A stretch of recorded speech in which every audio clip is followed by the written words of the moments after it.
Благодаря, госпожо председател. Трагедиите в Адамус и Темпи отнеха човешки животи и потопиха в скръб много семейства.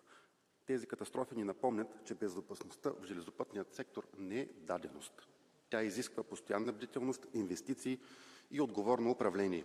Надеждната инфраструктура и ефективните механизми за контрол на безопасността са жизнено важни за сектора. В Европа все още има мрежи, които спешно се нуждаят от обновяване, за да осигурят безопасни и надежни връзки за гражданите и бизнеса. Както отбеляза и комисаря, в страни като Словакия и България инциденти и близки до инциденти ситуации не са рядкост. Затова планът на Комисията за изграждане на европейска високоскоростна железопътна мрежа не бива да остане само амбициозен проект. Нужни са конкретни действия, които да намалят различията в развитието на инфраструктурата между страните членки.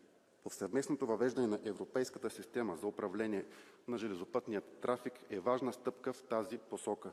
Нека почетем паметта на жертвите с отговорни решения и реални действия, за да гарантираме, че подобни трагедии няма да се повторят.